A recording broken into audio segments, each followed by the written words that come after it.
नमस्कार, आप देख रहे हैं खबरची। मैं हूं अशोक कौशिक।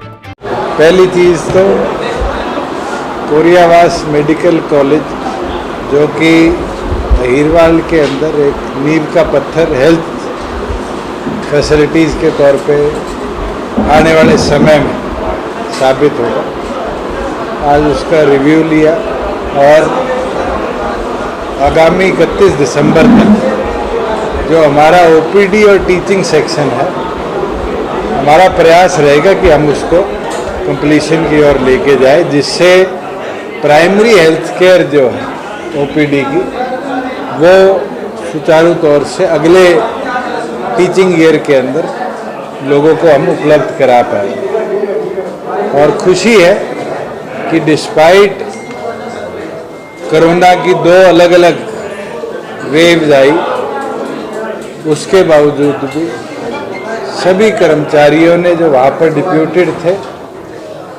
समय अनुसार उसकी गति को आगे ले जाने का काम किया। आज मेरे आगे ज़रूर एक डिमांड आई है कि उसको कनेक्ट होने वाली जो सड़क है वो अभी सिंगल लेन है।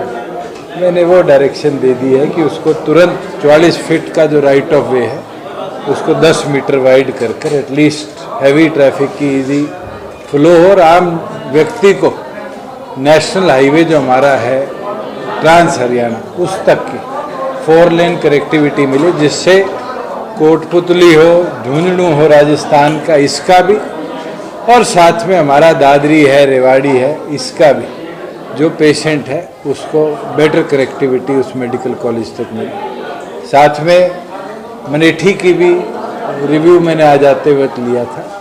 खुशी की बात है कि एम्स के लिए जो हमारा 2 साल से किसानों के साथ चर्चा विचार विमर्श चल रहा था, एम्स के लिए भी जो लैंड रजिस्ट्रेशन है वो किसानों ने सहमति जताकर शुरू करवा दी है और जल्द मैं उम्मीद करता हूँ कि केंद्र उसको भी मंजूर कर और उसका भी निर्माणाधीन काम शुरू करेगा, जिससे आने वाले समय में लोग जो दक्षिणी हरियाणा को पिछड़ा कहते थे मेडिकल फैसिलिटीज़ में, वो अग्रणी क्षेत्र में आए।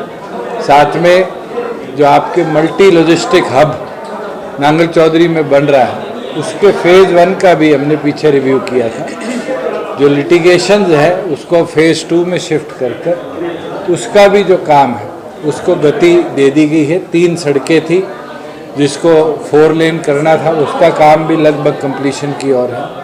पानी और बिजली का जो कार्य है वो 2023 के फर्स्ट क्वार्टर तक पूरी तौर पर कंप्लीट हो जाएगा, जिससे पानी और बिजली की व्यवस्था भी उस लॉजिस्टिक हब में पूरी मिल पाएगी। साथ में हमारी 9 ऐसी सड़कें थी जो पीडब्ल्यूडी विभाग और आपके प्रधानमंत्री ग्रामीण सड़क योजना के तहत वाइडनिंग और स्ट्रेंथनिंग की थी, उनको भी हरी झंडी दे दी गई है और जल्द उनको भी स्ट्रेंथन और वाइडन कर दिया जाएगा, जिससे जो हमारे राजस्थान के बॉर्डर तक की कनेक्टिविटी है वो बेहतर हो पाएगी और उससे आम जन को उसका लाभ भी पूरी तौर पर मिलेगा। जहाँ कमलेश सैनी जी जो हमारी राष्ट्रीय सचिव भी हैं वो नगर पालिका नारनौल की चेयरपर्सन बनी है, आज उनका अभिनंदन समारोह था जिसमें तमाम पार्षदों ने मिलकर अपना समर्थन भी इनको जताया। और खुशी की बात है कि भानाराम जी कब राजनीति करने लगे थे और उस लेगेसी को अब कमलेश जी आगे लेकर चल रही है। मैं ये मानता हूँ नारनौल के विकास के अंदर सरकार से जो इनकी इच्छा अपेक्षा है हरियाणा सरकार उसको भी समय अनुसार पूरा करने का काम करेगी। अब जीत के बाद देखो, जहाँ बात चुनाव की बात थी, अब उस समय क्या परिस्थितियाँ थी और कमलेश जी को समाज का जो साथ समर्थन मिला, इनने तो पार्टी से अपना इस्तीफा भी दे दिया था कि चेयरमैनी का चुनाव वो लड़ेंगे, और उन परिस्थितियों में भी नारनौल की जनता ने इनको जिताया है। और कोई आजकल की कार्यकर्ता तो है नहीं। 2009 में डॉक्टर अजय सिंह चौटाला जी के चुनाव के लिए जब मैं पहली बार आया था, इन 13-14 सालों में मैंने तो बूथ पे इनको मेहनत करते देखा और आज उसका नतीजा है कि बूथ पे ये भी जीती है और छोटे इनके देवर भी नारायण महेंद्रगढ़ से जीते और गठबंधन को ताकत, जितने चेयरमैन इंडिपेंडेंट जीते हैं वो भी तो जुड़ जुड़ कर दे ही रहे। तो इनका इस्तीफा स्वीकार हो गया था कि नहीं हो गया था? पार्टी ने रिजेक्ट कर दी। अभी क्या बीजेपी के कैंडिडेट चलेंगे? हमारी है, राष्ट्रीय सचिव है तो हमारी कहलाएगी। अब आपका सवाल पे आ जाता है, कोई भी अगर जो हमारा ईडीपी रेट है उससे कम में कहीं भी अगर लिकर वेंड पर शराब बेच रहा है तो मेरे को औपचारिक कंप्लेंट आप ही अपने नाम से दे दो, तुरंत प्रभाव से उसके ऊपर एक्शन भी लिया जाएगा और उस वेंड को बंद भी किया जाएगा। मेरे पास हरियाणा में अब तक 2 ही कंप्लेंट आई, एक जींद जिले की और एक झज्जर जिले की, और दोनों वेंड्स को चंडीगढ़ से एक स्पेशल टीम भिजवाकर हमने मॉनिटर भी करवाया, वीडियोग्राफी भी करवाई और उनको सील करके उनको पीनलाइज भी किया। ये कहना कि एक कम कर रहा है एक ज़्यादा कर रहा है बड़ा आसान है। चलो आपसी कंपटीशन में कोई ऐसी घटना हो रही है तो मेरे को कोई भी, मैं कहता हूँ वेंडी या होलसेलर या डिस्टिलर ही नहीं, आम आदमी कंप्लेंट कर दे, विद वीडियो कर दे, हम उसके ऊपर तुरंत एक्शन करेंगे और लिखित में भी देने की जरूरत नहीं। आजकल तो ट्विटर, फेसबुक, ये इतनी सुविधाएं हैं और उस पर डालेंगे तो उसको भी हम आगे लेंगे। चलो आपको नहीं किया होगा, औरों को तो करता हूँ। आज के दिन पीडब्ल्यूडी विभाग में गड्ढा अगर आप अपलोड करेंगे तो पीडब्ल्यूडी विभाग के अधिकारी आपको रिप्लाई करेंगे। फूड सिविल सप्लाईज क्या अगर आप कंप्लेंट करेंगे तो उसकी अब स्पेशलाइज यूनिट हम खड़ी करें तो राशन डिपोज पे एक्शन लेंगे। धीरे धीरे इनोवेशन आते हैं, एक दिन में नहीं आते। आप भी पहले बड़े कैमरे लेके चलते थे, आजकल मोबाइल पे आ गए, हम भी धीरे धीरे अपग्रेड हो रहे। अगर कहीं भी किसी प्रकार से क्वालिटी या फिर उसके साथ किसी भी लेबल को, होलोग्राम को अगर कोई मिस हैंडल करता है, ये पॉलिसी के अंदर ही नहीं, एक्ट में मैंने गवर्नमेंट बनते ही प्रावधान किया था कि 6 महीने से लेके 5 साल की सजा करेंगे और निरंतर पिछले 2 साल के अंदर जरूर मेरे पास कंप्लेंट आई, लोग अरेस्ट हुए, 1200 से ऊपर एफआईआर हुई, ये उसी का नतीजा।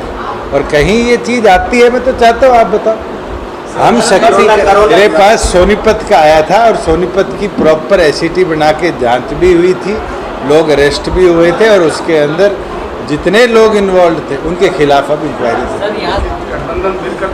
देखिए, जहाँ पंचायत, ब्लॉक समिति और जिला परिषद 3 अलग चुनाव हैं, इसके अंदर कौन से पे पार्टी सिंबल पे लड़ेगी अभी तो औपचारिक तौर पे पार्टी की भी बैठक नहीं है। पार्टी अगर ये निर्णय लेगी कि हम सिंबल पे लड़ेंगे और वहाँ भारतीय जनता पार्टी ये निर्णय लेगी कि हम सिंबल पर लड़ेंगे तो फिर मिलकर लड़ेंगे। अगर ये निर्णय लिया जाता है कि हम समर्थित उम्मीदवार उतारेंगे और सिंबल देंगे ही नहीं क्योंकि छोटा चुनाव है, तो वो फैसला डॉक्टर अजय सिंह चौटाला जी पे छोड़ दे तो बेहतर रहेगा। पहले वो पूरे हरियाणा प्रदेश के सारे पदाधिकारियों को बुलाएंगे, उनका व्यू पॉइंट लेंगे, उसके बाद ही कोई निर्णय।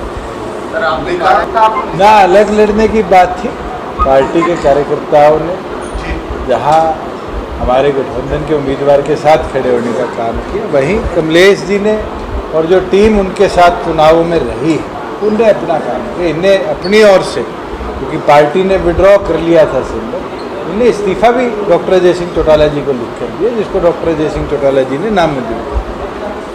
देखो, आज के दिन हमारी जिम्मेवारी भी है और हम निभा भी रहे हैं कि मिलकर हरियाणा प्रदेश की सरकार को चला रहे हैं। जहाँ पार्टी संगठन की बात है, पार्टी संगठन का विस्तार तो निरंतर हो रहा है, लोग हमारे साथ भी जुड़ रहे हैं, भारतीय जनता पार्टी के साथ भी जुड़ रहे हैं।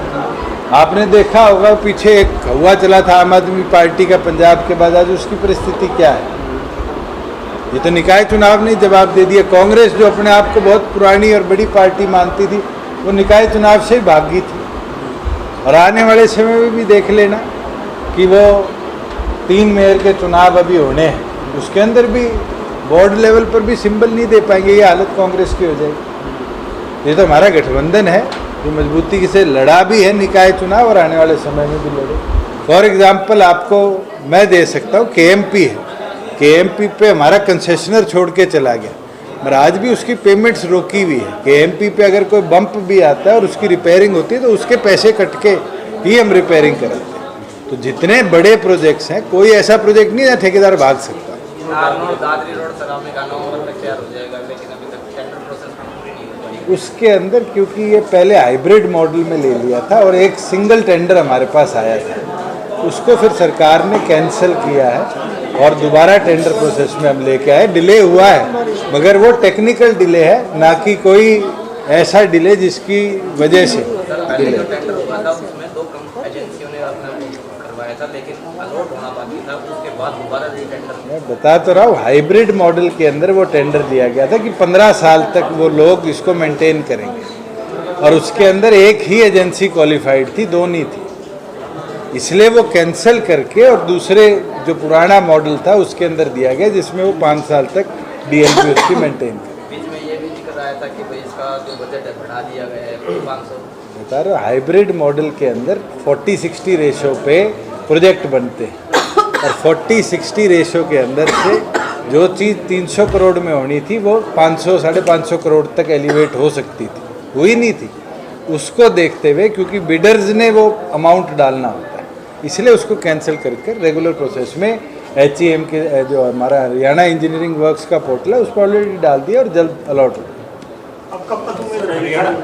तो 21 दिन का प्रोसेस है, 21 दिन के प्रोसेस के अलॉटमेंट के बाद आपका आगे तक। तो अहम सवाल हो रहे हैं। कुलदीप बिश्नोई का जो कांग्रेस के प्रति बगावत और चर्चाएं हैं कि बीजेपी में आ सकते हैं, इसका ना तो जेजेपी जवाब दे सकती है और ना जेजेपी का असर इसका। एक चीज हो रही है, यहाँ पे जो तहसीलदार है लगातार उसके खिलाफ शिकायतें भी आ रही हैं और काम भी नहीं हो रहा। मेरे को ये पता था कि आपके यहाँ रेवेन्यू ऑफिसर्स की वैकेंसीज बहुत थी। डिप्टी कमिश्नर ने लिखित में 3 मांगे थे और क्योंकि आपके यहाँ कमी थी, जो नए कानून को प्रमोट हुए हमने 4 दे दिए। जहाँ तहसीलदार की कोई बात है, मैं तो स्पष्ट कहता हूँ, हमारे को पूरे प्रदेश भर में कहीं भी कोई कंप्लेंट प्राप्त हुई है, हमने तुरंत उस पर एक्शन लिया है। चाहे वो करनाल की बात हो, चाहे आज कैथल जिले की बात हो, चाहे अम्बाड़ा की बात हो, चाहे उचाना की बात हो। अगर कोई 200 रुपये लेता हुआ भी पकड़ा गया तो हमने विजिलेंस के थ्रू एक्शन लिया है। और मैं तो चाहूँगा अगर ऐसा कोई व्यक्ति है जो यहाँ व्यवस्था खराब कर रहा है, उसकी आप कंप्लेंट सरकार को दें और हम एक्शन लें।